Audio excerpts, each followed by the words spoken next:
मृत्यु सिर्फ इस जीवन का एक नया आरंभ है, इस जीवन का अंत नहीं है। आत्मा कभी नहीं मर सकती और ना ही उसे कोई मार सकता है, लेकिन मौत का डर मनुष्य को सबसे ज्यादा लगा रहता है। मौत का दुख भी इंसान को सबसे ज्यादा होता है। एक पेड़ में दो पक्षियों का जोड़ा रहता था। उन दोनों को एक दूसरे से बहुत प्रेम था। उन्होंने साथ जीने मरने की कस्में खाई थी। एक दिन वहां एक शिकारी आया और उसने एक तीर चलाकर वहां पेड़ पर बैठे मादा पक्षी को मार दिया। तो वो अकेला नर पक्षी रोने लगा कि मैं तुम्हारे बिना कैसे जी पाऊंगा। तुम्हारी जगह मेरी मृत्यु आ जाती, मेरा जीवन तुमको मिल जाता। वो रो रो के बहुत विलाप करने लगा। इतने में ही उस शिकारी ने दूसरा तीर चलाया और उस नर पक्षी को भी मार दिया। वास्तविकता में ये कहानी हमारी ही है। हम भी रोते रहते हैं जब कोई मरता है तो, लेकिन हमें ये नहीं पता कि एक न एक दिन हमारा भी जीवन समाप्त हो जाएगा। हम भी उसी मृत्यु के पेड़ पे ही बैठे हैं, लेकिन शरीर का मिटना हमारा अंत नहीं है।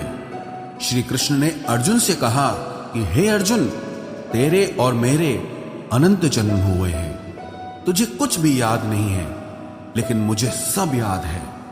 जो व्यक्ति इस सत्य को समझ ले कि मैं यहां इस संसार में कुछ समय के लिए आया हूं, उसकी जिंदगी के सारे झगड़े, सारे दुख, सारी चिंताएं ही समाप्त हो जाएंगी।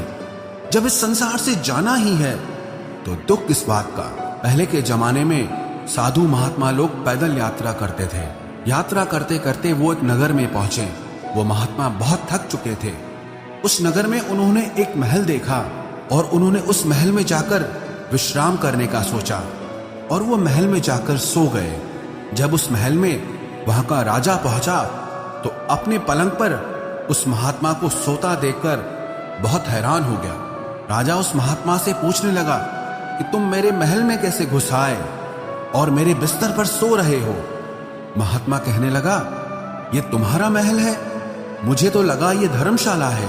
तो राजा ने कहा, आपको मेरा महल धर्मशाला कैसे लगा? तो महात्मा ने राजा से प्रश्न किया कि तुमसे पहले इस महल में कौन रहता था? तो वो राजा बोला कि मुझसे पहले मेरे पिता यहाँ पर रहते थे और उससे पहले मेरे दादाजी यहाँ पर रहते थे। तो महात्मा ने फिर प्रश्न किया कि क्या तुम इस महल में हमेशा रहोगे या तुम्हारे बाद कोई और रहेगा? तो राजा कहने लगा कि मेरे बाद मेरा पुत्र इस महल में रहेगा। तो महात्मा राजा से कहने लगे कि जिस जगह पर रहने वाले बार बार बदल जाते हो उसे घर कैसे कह सकते हो?